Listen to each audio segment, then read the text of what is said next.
And now, Chapter 19, Deliverance of Lord Siva.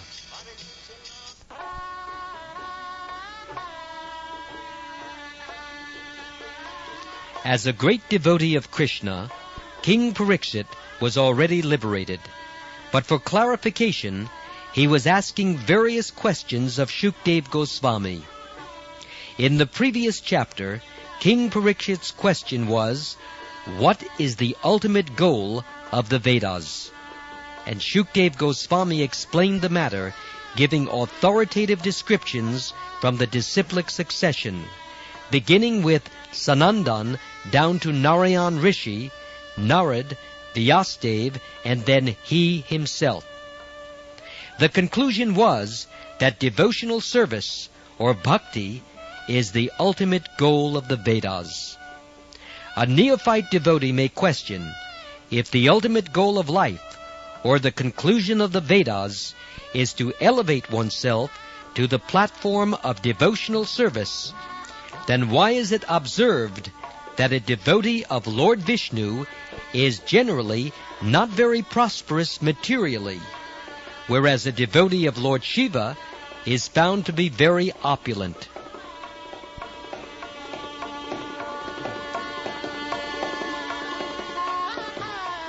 In order to clarify this matter, Pariksit Maharaj asked Shukdev Goswami, "My dear Shukdev Goswami, it is generally found that those who engage in the worship of Lord Shiva, whether in human, demoniac, or demigod society, become materially very opulent, although Lord Shiva himself lives just like a poverty-stricken person.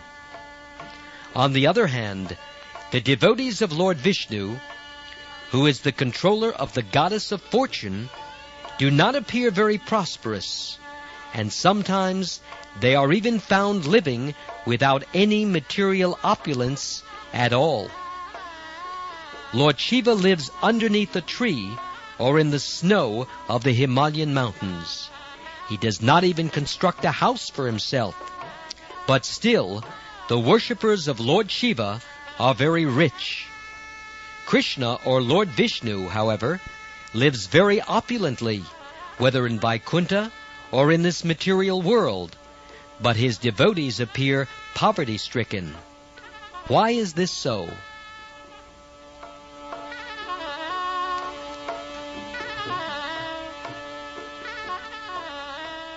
Maharaj Parikshit's question is very intelligent. The two classes of devotees, namely the devotees of Lord Shiva and the devotees of Lord Vishnu, are always in disagreement. Even today in India, these two classes of devotees still criticize each other, and especially in South India, the followers of Ramanujacharya and the followers of Shankaracharya hold occasional meetings for understanding the Vedic conclusion. Generally, the followers of Ramanujacharya come out victorious in such meetings. So Pariksit Maharaj wanted to clarify the situation by asking this question of Shukdev Goswami, that Lord Shiva lives as a poor man, although his devotees appear very opulent, whereas Lord Krishna, or Lord Vishnu, is always opulent, and yet his devotees appear poverty-stricken, is a situation which appears contradictory and puzzling to a discriminating person.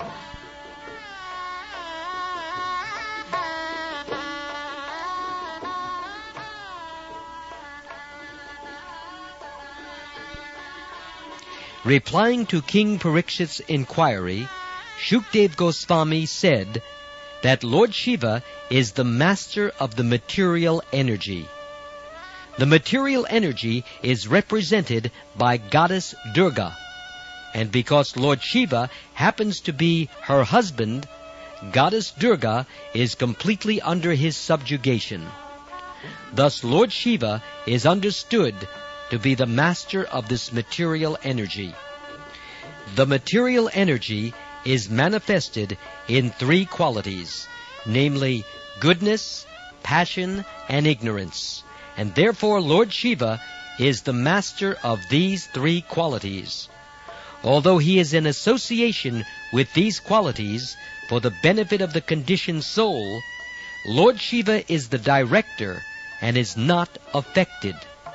Although the conditioned soul is affected by the three qualities, Lord Shiva, being the master of these qualities, is not.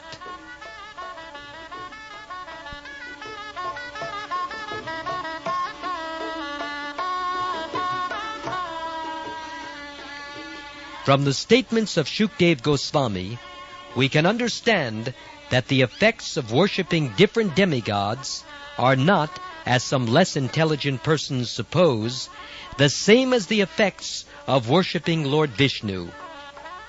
He clearly states that by worshipping Lord Shiva, one achieves one reward, whereas by worshipping Lord Vishnu, one achieves a different reward.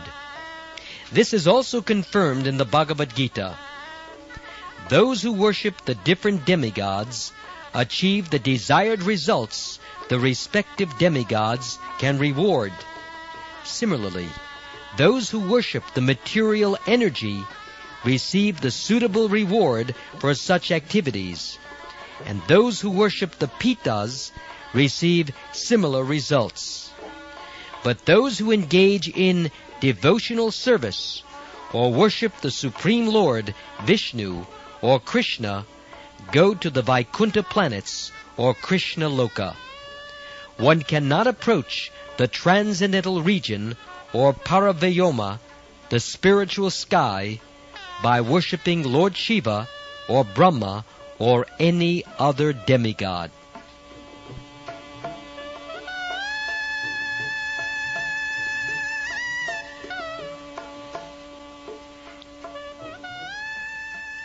Since this material world is a product of the three qualities of material nature, all varieties of manifestations come from those three qualities.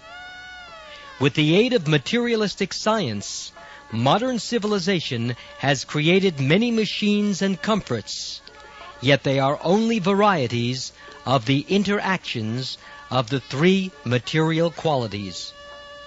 Although the devotees of Lord Shiva are able to obtain many material acquisitions, we should know that they are simply collecting products manufactured by the three qualities.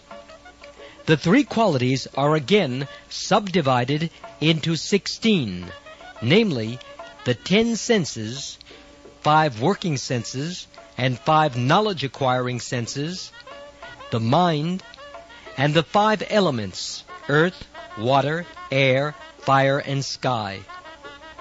These 16 items are further extensions of the three qualities.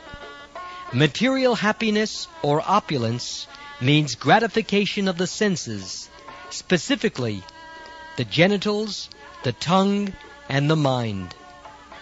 By exercising our minds, we create many pleasurable things just for enjoyment by the genitals and the tongue.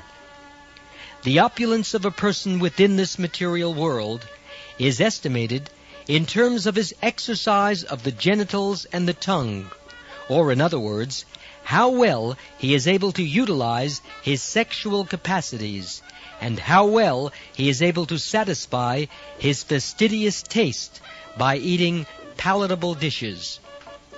Material advancement of civilization necessitates creating objects of enjoyment by mental concoction, just to be happy on the basis of these two principles: pleasures for the genitals and pleasures for the tongue.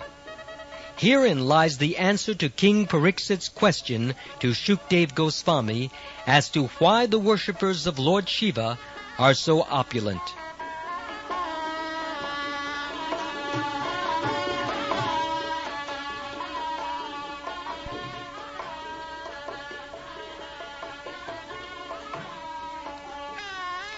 The devotees of Lord Shiva are only opulent in terms of the material qualities. Factually, such so-called advancement of civilization is the cause of entanglement in material existence. It is actually not advancement, but degradation.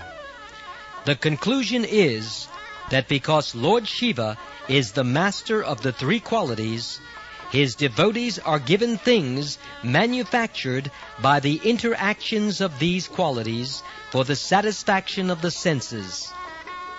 In the Bhagavad Gita, however, we get instruction from Lord Krishna that one has to transcend the qualitative existence.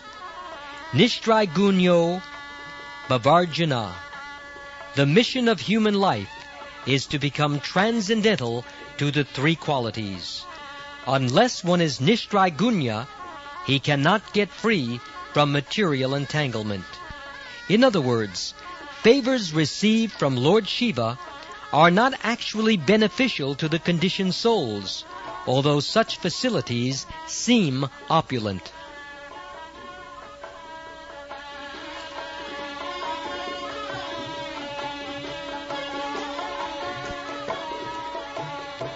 Shukdev Goswami continued, the Supreme Personality of Godhead, Hari, is transcendental to the three qualities of material nature.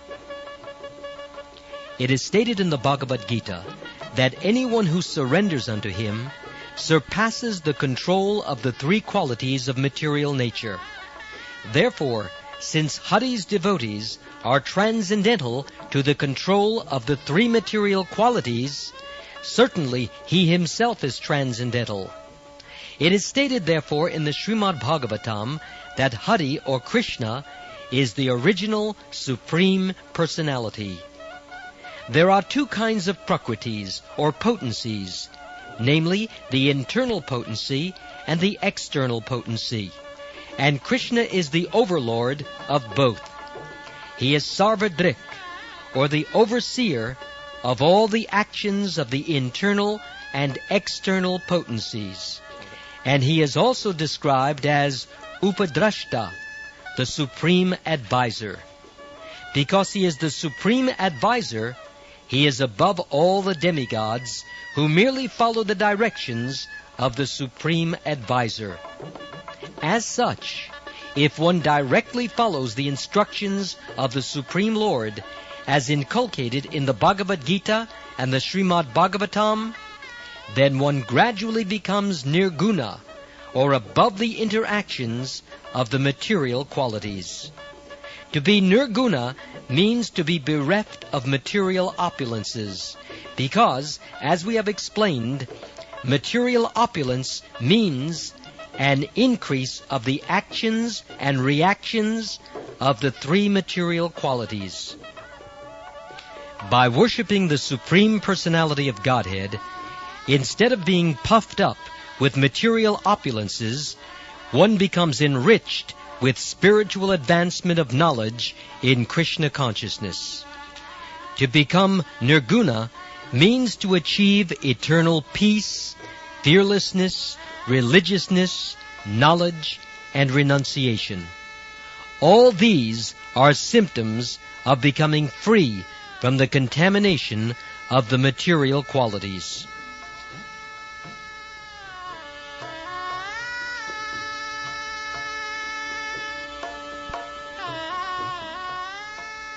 Shukdev Goswami, in answering Parikshit Maharaj's question, went on to cite a historical instance regarding Parikshit Maharaj's grandfather, King Yudhishthir. He said that after finishing the Ashvamedha sacrifice in the great sacrificial arena, King Yudhishthir, in the presence of great authorities, inquired on that very same point. How is it that the devotees of Lord Shiva become materially opulent, whereas the devotees of Lord Vishnu do not? Shukdev Goswami specifically referred to King Yudhishthir as your grandfather, so that Maharaj Parikshit would be encouraged to think that he was related to Krishna, and that his grandfathers were intimately connected with the Supreme Personality of Godhead. Although Krishna is always very satisfied by nature, when Maharaj Yudhishthira asked this question, the Lord became even more satisfied, because these questions and their answers would bear a great meaning for the entire Krishna-conscious society. Whenever Lord Krishna speaks about something to a specific devotee, it is meant not only for that devotee, but for the entire human society. Instructions by the Supreme Personality of Godhead are important even to the demigods headed by Lord Brahma, Lord Siva, and others. And one who does not take advantage of the instructions of the Supreme Personality of Godhead, who descends within this world for the benefit of all living entities, is certainly very unfortunate.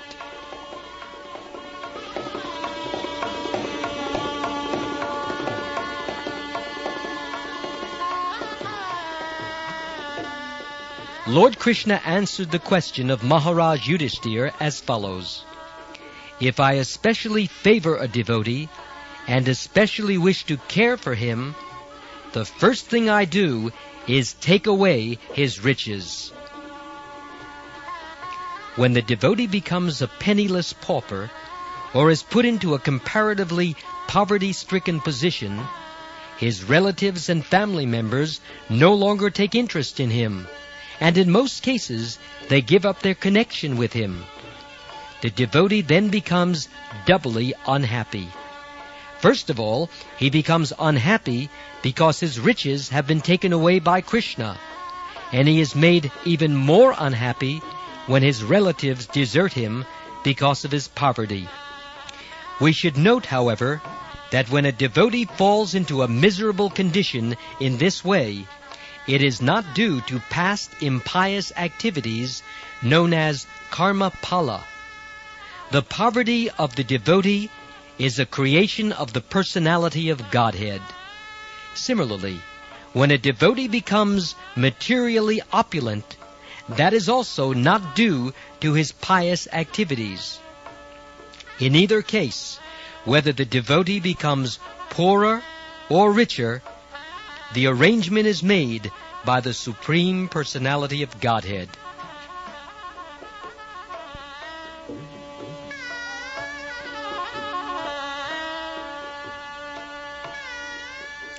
This arrangement is especially made by Krishna for his devotee, just to make him completely dependent upon him, and to free him from all material obligations. He can then concentrate his energies, mind and body, everything, for the service of the Lord, and that is pure devotional service. In the Narad Pancharatra, it is therefore explained, Sarvopadi Vinir Muktam, which means being freed from all designations. Works performed for family, society, community, nation, or humanity are all designated. I belong to this society. I belong to this community. I belong to this nation. I belong to this species of life.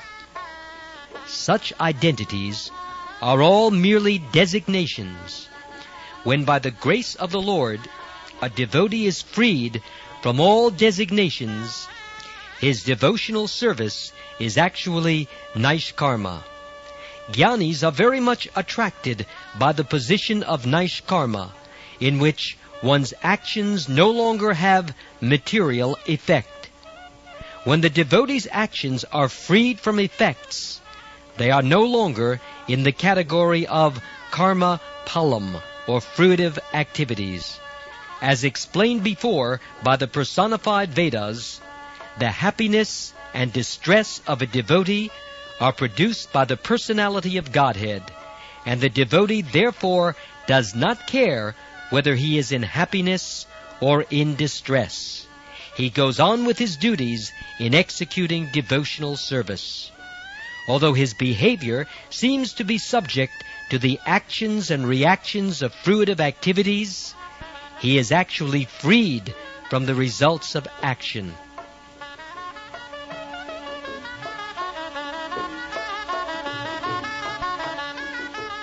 it may be questioned why a devotee is put into such tribulation by the personality of Godhead.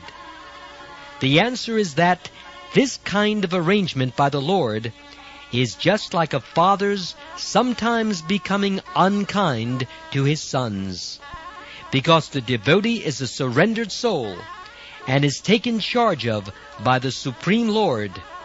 Whenever the Lord puts him into any condition of life, either in distress or in happiness, it is to be understood that behind this arrangement is a large plan designed by the personality of Godhead. For example, Lord Krishna put the Pandavas into a distressed condition so acute that even Grandfather Bhishma could not comprehend how such distress could occur. He lamented that although the whole Pandava family was headed by King Yudhishthir, the most pious king, and protected by the two great warriors, Bhima and Arjuna, and although, above all, the Pandavas were all intimate friends and relatives of Lord Krishna, they still had to undergo such tribulations.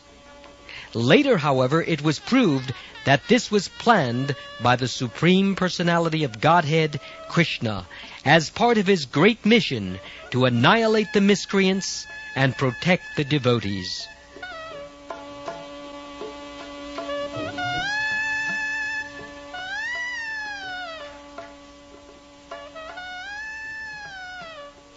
Another question may be raised.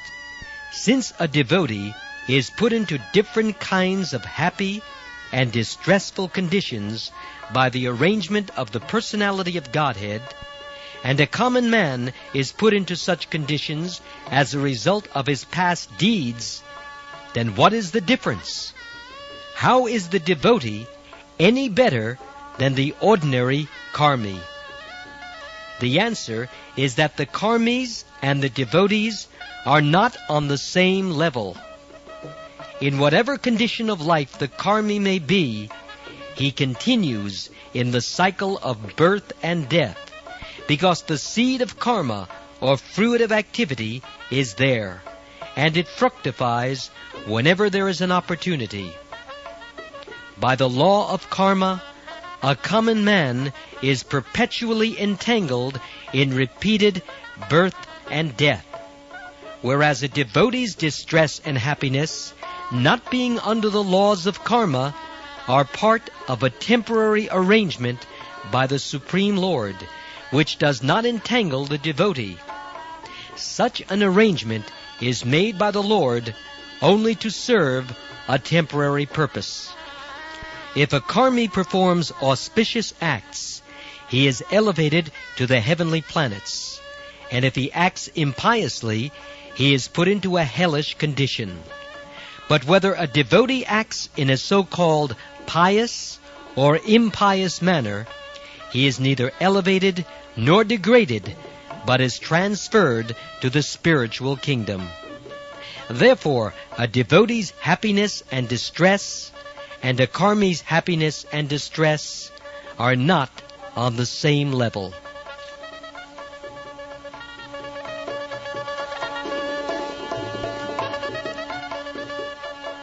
This fact is corroborated by a speech by Yamaraj to his servants in connection with the liberation of Ajamil.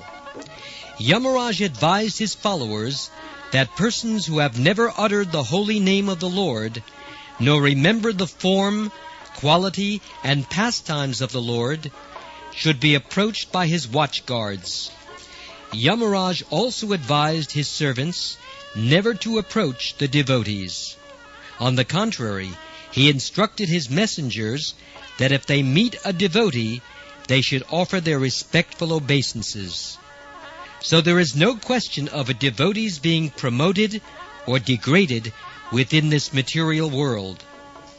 As there is a gulf of difference between the punishment awarded by the mother and the punishment awarded by an enemy, so a devotee's distress is not the same as the distress of a common karmi.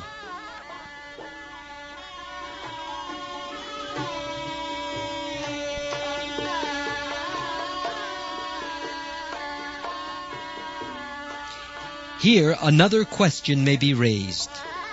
If God is all-powerful, why should he try to reform his devotee by putting him in distress?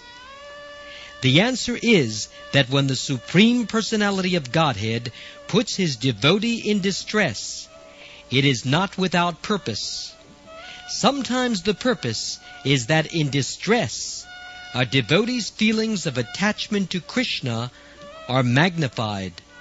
For example, when Krsna, before leaving the capital of the Pandavas for his home, was asking for permission to leave, Kunti Devi said, "My dear Krishna, in our distress you are always present with us. Now, because we have been elevated to a royal position, you are leaving us. I would therefore prefer to live in distress than to lose you." When a devotee is put in a situation of distress, his devotional activities are accelerated. Therefore, to show special favor to a devotee, the Lord sometimes puts him in distress.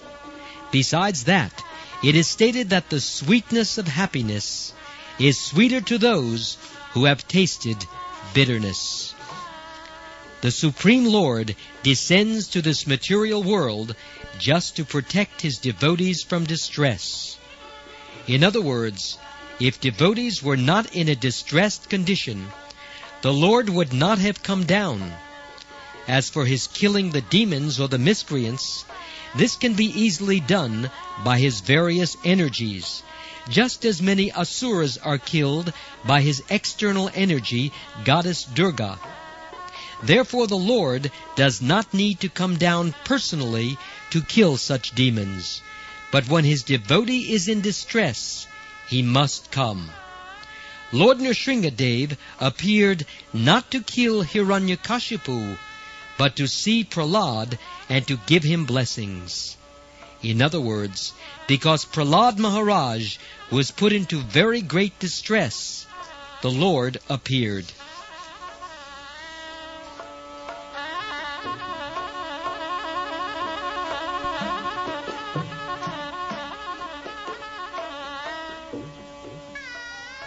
When after the dense dark night there is finally sunrise in the morning, it is very pleasant.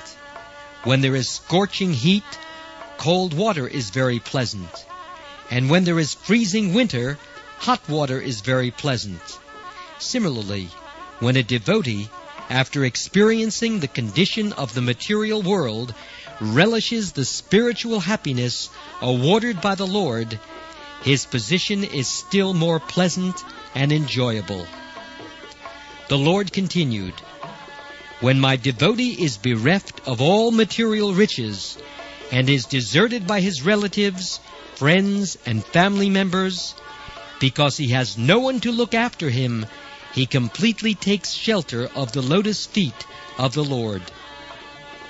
Srila Narottam Das Thakur has sung in this connection, "My dear Lord Krishna, O son of Nanda Maharaj, you are now standing before me with Srimati Radharani, the daughter of King Vrishabhanu. I am now surrendering unto you. Please accept me. Please do not kick me away. I have no shelter other than you."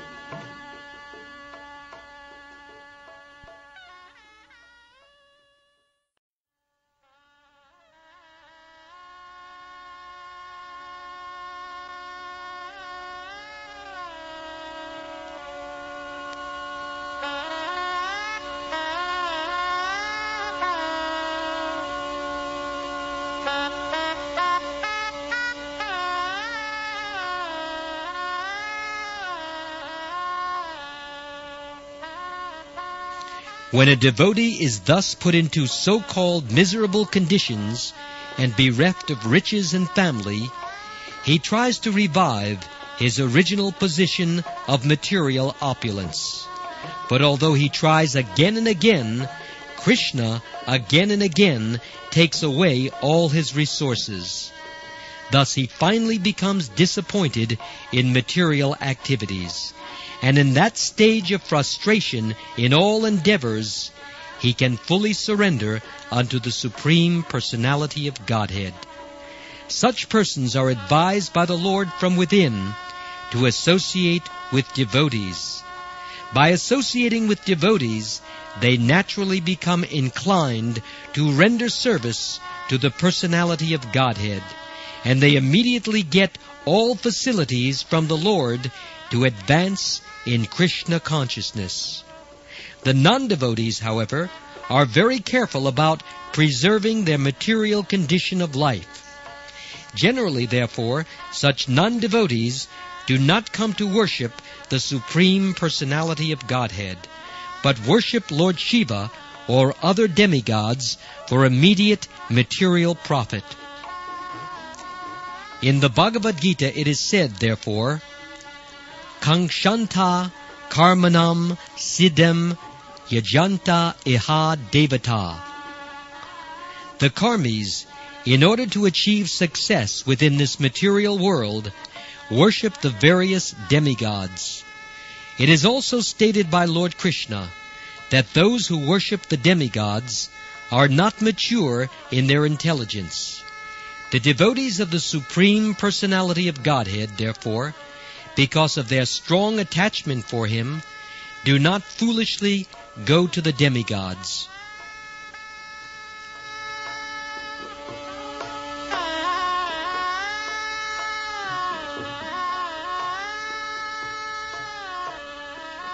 Lord Krishna said to King Yudhishthira, "My devotee is not deterred by any adverse conditions of life.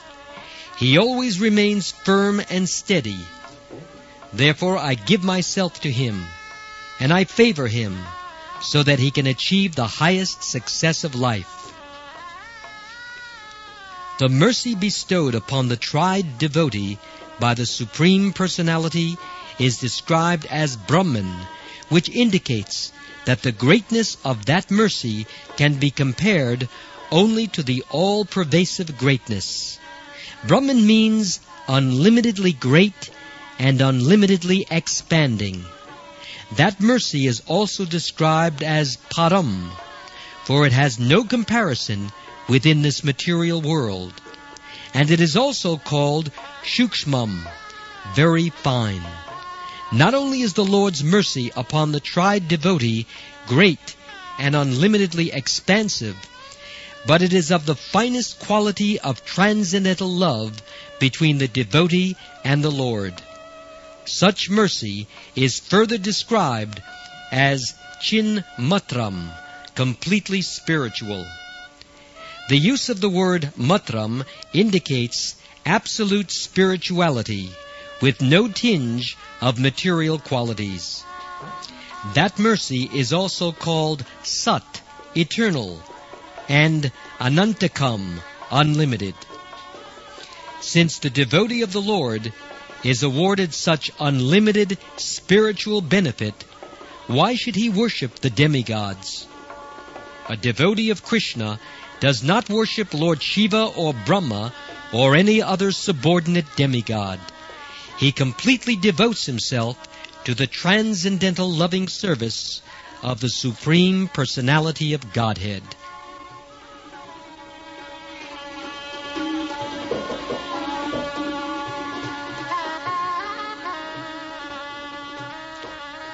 Shukdev Goswami continued, "The demigods, headed by Lord Brahma and Lord Shiva, and including Lord Indra, Chandra, Varun, and others, are apt to be very quickly satisfied and very quickly angered by the good and ill behavior of their devotees. But this is not so with the Supreme Personality of Godhead, Vishnu. This means that any living entity within this material world, including the demigods, is conducted by the three modes of material nature, and therefore the qualities of ignorance and passion are very prominent within the material world. Those devotees who take blessings from the demigods are also infected with the material qualities, especially passion and ignorance. Lord Sri Krishna has therefore stated in the Bhagavad Gita that to take blessings from the demigods is less intelligent, because when one takes benedictions from the demigods, the results of such benedictions are temporary. It is easy to get material opulence by worshipping the demigods, but the result is sometimes disastrous. As such, the benedictions derived from demigods are appreciated by the less intelligent class of men. Persons who derive benedictions from the demigods gradually become puffed up with material opulence and neglectful of their benefactors.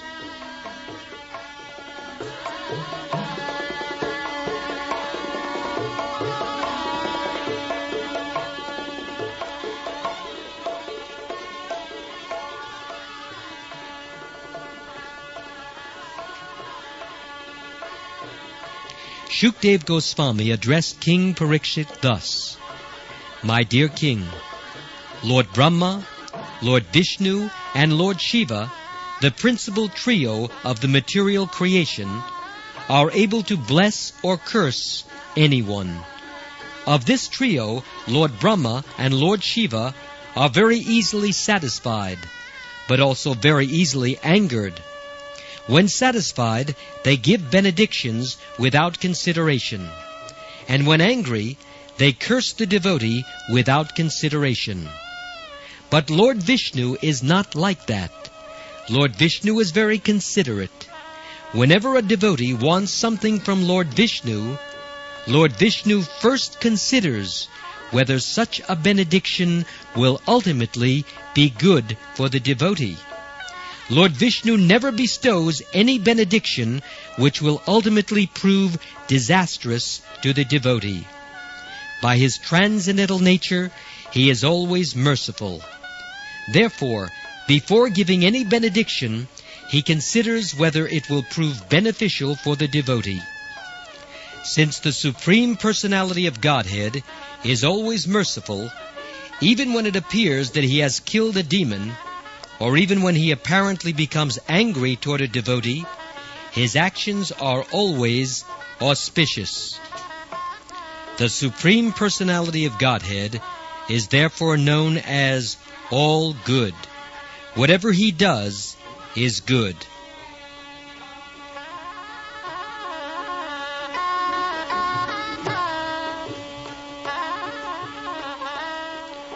As for the benedictions given by the demigods, like Lord Siva, there is the following historical incident cited by great sages. Once, Lord Siva, after giving a benediction to a demon named Vrikasura, the son of Shakuni, was himself entrapped in a very dangerous position. Vrikasura was searching after a benediction and trying to decide which of the three presiding deities to worship in order to get it. In the meantime, he happened to meet the great sage Narad and consulted with him as to whom he should approach to achieve quick results from his austerity. He inquired, of the three deities, namely Lord Brahma, Lord Vishnu, and Lord Siva, who is most quickly satisfied? Narad could understand the plan of the demon, and he advised him, You had better worship Lord Siva. Then you will quickly get the desired result. Lord Siva is very quickly satisfied, and very quickly dissatisfied also. So you try to satisfy Lord Siva. Narad also cited instances wherein demons like Ravan and Banasura were enriched with great opulences simply by satisfying Lord Siva with prayers. Because the great sage Narad was aware of the nature of the demon Vrikasura, he did not advise him to approach Vishnu or Lord Brahma. persons such as Vrikasura, who are situated in the material mode of ignorance, cannot stick to the worship of Vishnu.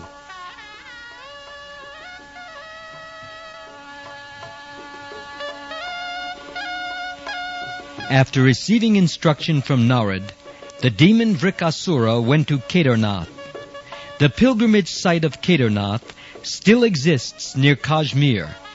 It is almost always covered by snow, but for part of the year, during the month of July, it is possible to see the deity, and devotees go there to offer their respects. Kedarnath is for the devotees of Lord Shiva. According to the Vedic principle, when something is offered to the deities to eat, it is offered in a fire. Therefore, a fire sacrifice is necessary in all sorts of ceremonies. It is specifically stated in the Shastras that gods are to be offered something to eat through the fire. The demon Vrikasura therefore went to Kedarnath and ignited a sacrificial fire to please Lord Shiva. After igniting the fire in the name of Shiva, he began to offer his own flesh by cutting it from his body to please Lord Shiva. Here is an instance of worship in the mode of ignorance. In the Bhagavad Gita, different types of sacrifice are mentioned.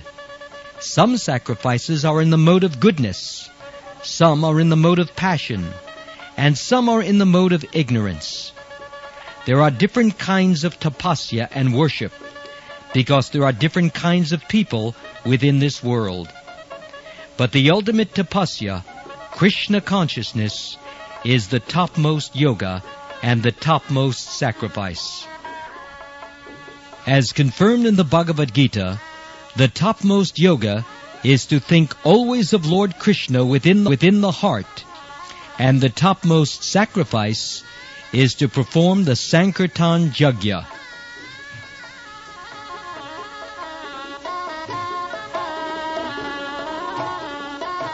In the Bhagavad Gita it is stated that the worshippers of the demigods have lost their intelligence. As revealed later in this chapter, Vrikasura wanted to satisfy Lord Shiva for a third-class materialistic objective, which was temporary and without real benefit. The asuras, or persons within the mode of ignorance, will accept such benedictions from the demigods. In complete contrast to this sacrifice in the mode of ignorance, the Archana Vidhi process for worshipping Lord Vishnu or Krishna is very simple.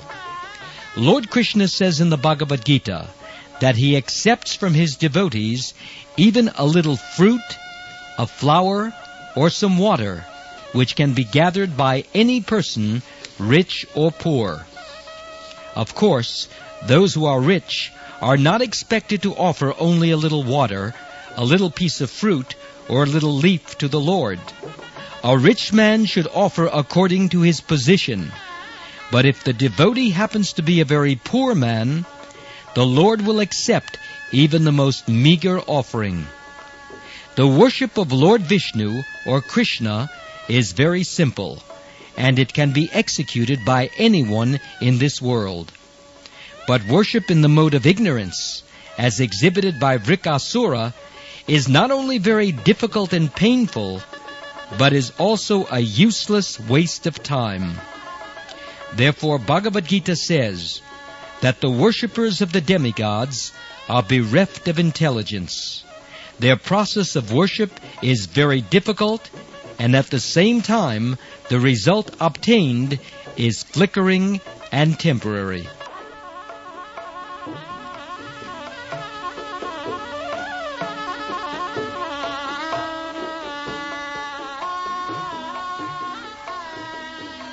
Although Vrikasura continued his sacrifice for 6 days, he was unable to personally see Lord Shiva, which was objective. He wanted to see him face to face and ask for a benediction. Here is another contrast between a demon and a devotee. A devotee is confident that whatever he offers to the deity in full devotional service is accepted by the Lord. But a demon wants to see his worshipable deity face to face, so that he can directly take the benediction. A devotee does not worship Vishnu or Lord Krishna for any benediction. Therefore, a devotee is called a kam, free of desire, and a non-devotee is called sarvakam, or desirous of everything.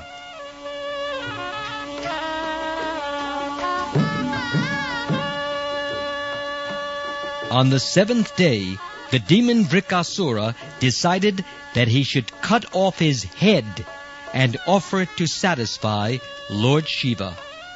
Thus he took a bath in the nearby lake, and without drying his body and hair, he prepared to cut off his head. According to the Vedic system, an animal to be offered as a sacrifice has to be bathed first, and while the animal is wet, it is sacrificed. When the demon was thus preparing to cut off his head, Lord Shiva became very compassionate.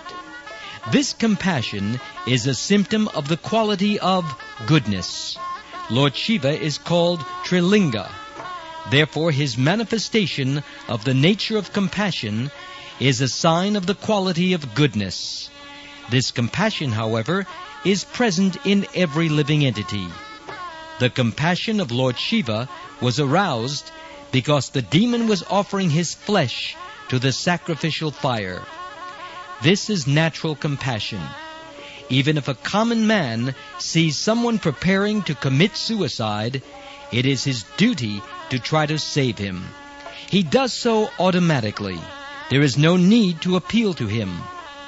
Therefore, when Lord Shiva appeared from the fire to check the demon from suicide, it was not a very great favor to him.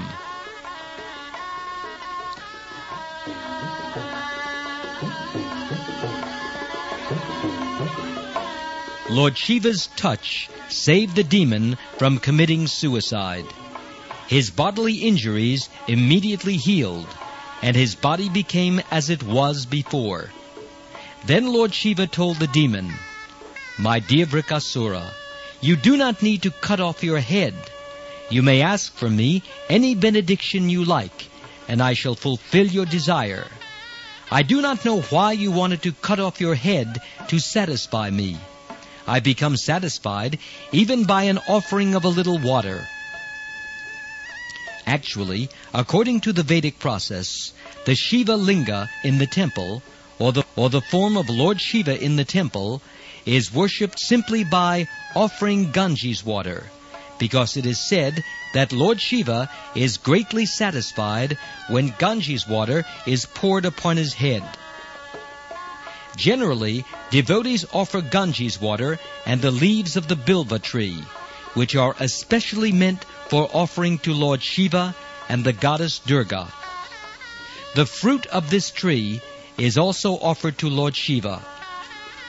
Lord Shiva assured Vrikasura that he is satisfied by a very simple process of worship. Why then was he so anxious to cut off his head? And why was he taking so much pain by cutting his body to pieces and offering it in the fire? There was no need of such severe penances. Anyway, out of compassion and sympathy, Lord Shiva prepared to give him any benediction he liked.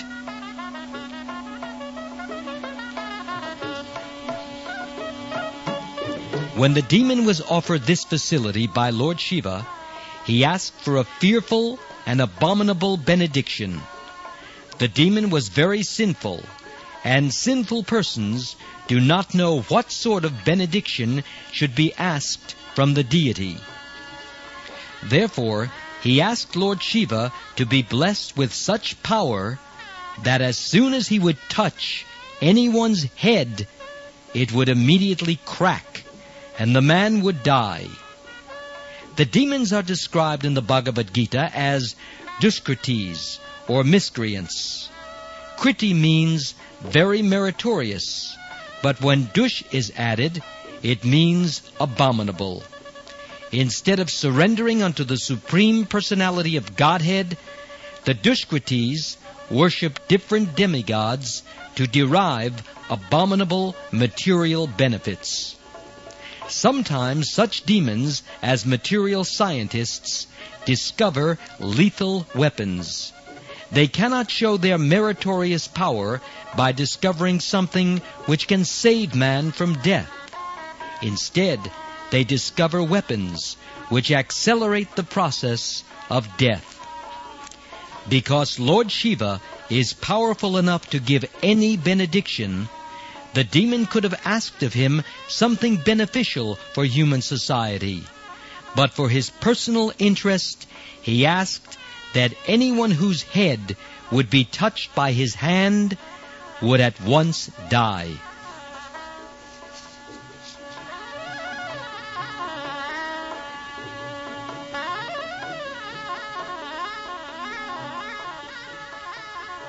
Lord Shiva could understand the motive of the demon, and he was very sorry that he had assured him whatever benediction he liked.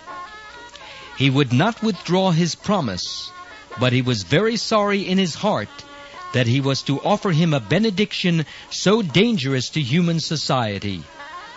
The demons are described as Dushkritis, miscreants, because, although they have brain power and merit, the merit and brain power are used for abominable activities.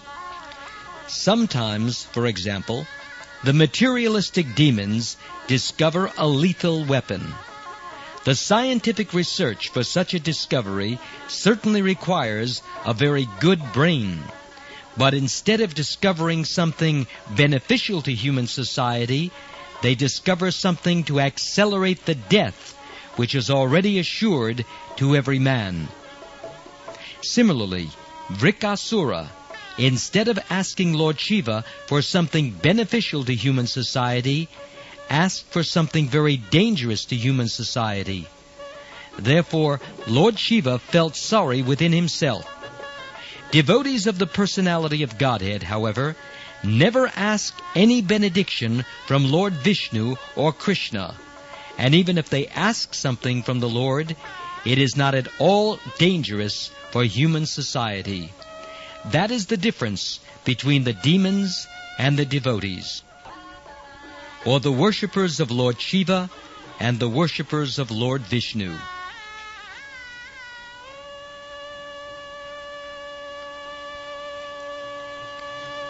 While Shukdev Goswami was narrating the history of Vrikasura, he addressed Maharaj Parikshit as Bhadat, referring to King Parikshit's birth in a family of devotees.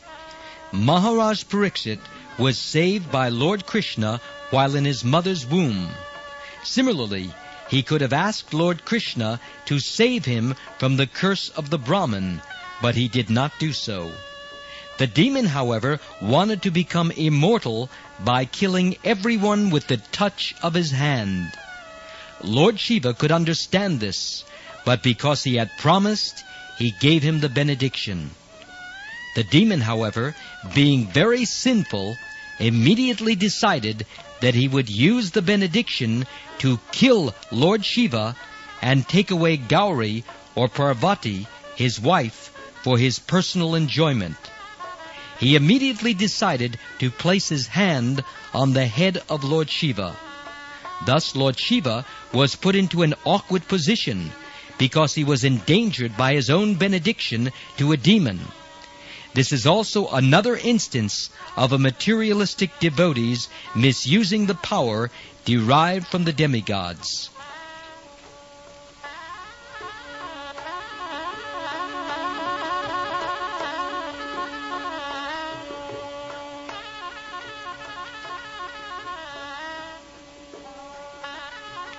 Without further deliberation, the demon Vrikasura immediately approached Lord Shiva to place his hand on Lord Shiva's head.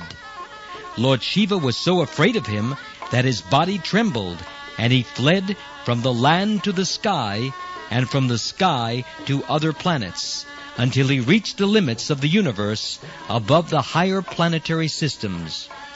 Lord Shiva fled from one place to another, but the demon Vrikasura continued to chase him. The predominating deities of other planets, such as Brahma, Indra, and Chandra, could not find any way to save Lord Shiva from the impending danger. Wherever Lord Shiva went, they remained silent. At last, Lord Shiva approached Lord Vishnu, who is situated within this universe in the planet known as Shvetadvip. Shvetadvip is the local Vaikuntha planet, beyond the jurisdiction of the influence of external energy. Lord Vishnu, in his all-pervasive feature, remains everywhere, but wherever he remains personally is the Vaikuntha atmosphere. In the Bhagavad Gita it is stated that the Lord remains within the heart of all living entities. As such, the Lord remains within the heart of many low-born living entities, but that does not mean that he is low-born. Wherever he remains is transformed into Vaikuntha. So the planet within this universe, known as Shvetadvip, is also Vaikuntha Lok. It is said in the Shastras that residential quarters within the forest are in the mode of goodness. Residential quarters in big cities, towns, and villages are in the mode of passion. And residential quarters in an atmosphere wherein indulgence in the four sinful activities of illicit sex, intoxication, meat-eating, and gambling predominate are in the mode of ignorance. But residential quarters in a temple of Vishnu, the Supreme Lord, are in Vaikuntha. It doesn't matter where the temple is situated. The temple itself, wherever it may be, is Vaikuntha. Similarly, the Shvetadvip planet, although within the material jurisdiction, is Vaikuntha.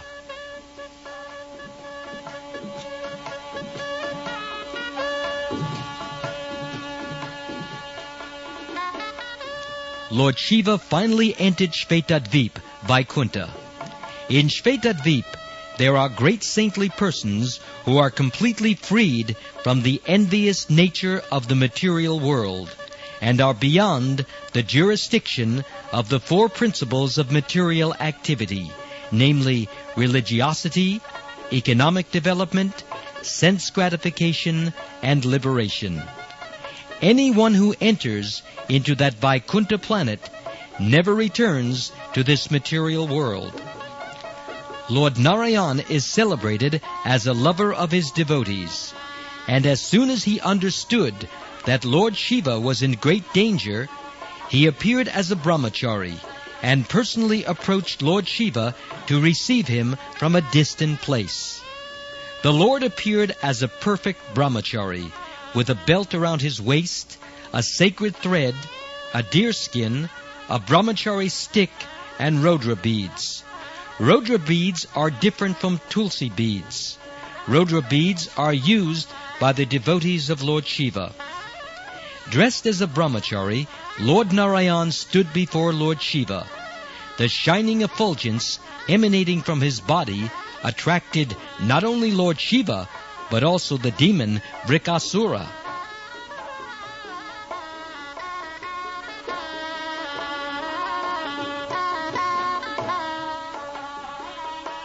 Lord Narayan offered his respects and obeisances unto Vrikasura, just to attract his sympathy and attention. Thus checking the demon, the Lord addressed him as follows: "My dear son of Shakuni, you appear very tired, as if coming from a very distant place. What is your purpose? Why have you come so far? I see that you are fatigued, so I request you to take a little rest.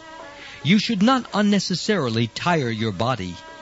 Everyone greatly values his body, because with this body only can one fulfill all the desires of one's mind. We should not, therefore, unnecessarily give trouble to this body."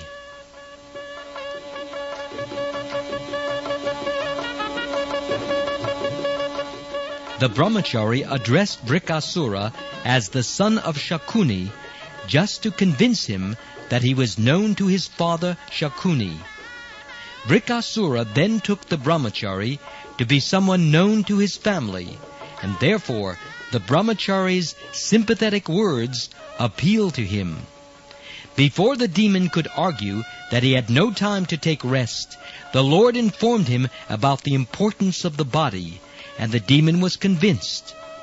Any man, especially a demon, takes his body to be very important. Thus Brikasura became convinced about the importance of his body.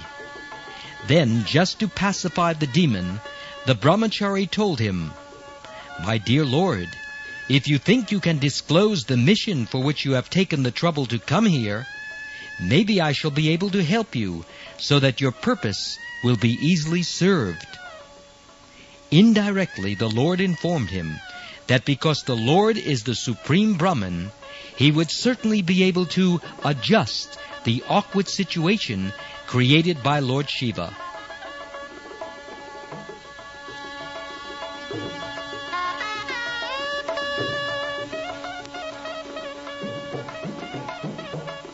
The demon was greatly pacified by the sweet words of Lord Narayan in the form of a brahmachari, and at last he disclosed all that had happened in regard to the benediction offered by Lord Shiva.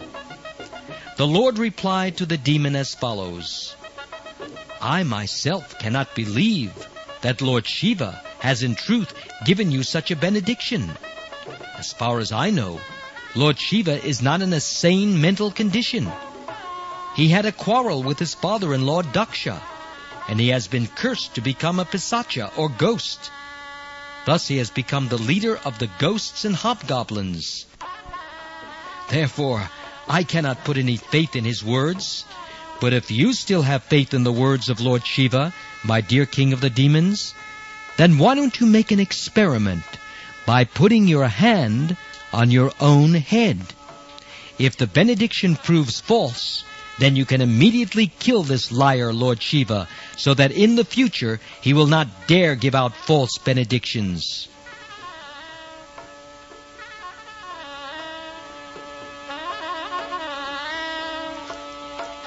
In this way, by Lord Narayan's sweet words, and by the expansion of his superior illusion, the demon became bewildered, and he actually forgot the power of Lord Shiva and his benediction. He was thus very easily persuaded to put his hand on his own head. As soon as the demon did that, his head cracked as if struck by thunder, and he immediately died. The demigods from heaven began to shower flowers on Lord Narayan, praising him with all glories and all thanksgiving, and they offered their obeisances to the Lord. On the death of Brikasura, all the denizens in the higher planetary systems, namely the demigods, the Pitas, the Gandharvas, and the inhabitants of Janalok, showered flowers on the personality of Godhead.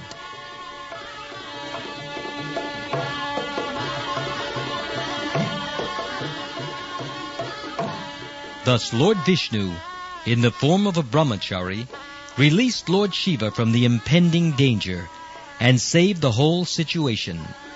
Lord Narayan then informed Lord Shiva that this demon, Brikasura, was killed as a result of his sinful activities. He was especially sinful and offensive because he wanted to experiment on his own master, Lord Shiva. Lord Narayan then told Lord Shiva, "My dear Lord, a person who commits an offense to great souls cannot continue to exist. He is vanquished by his own sinful activities. And this is certainly true of this demon who has committed such an offensive act against you."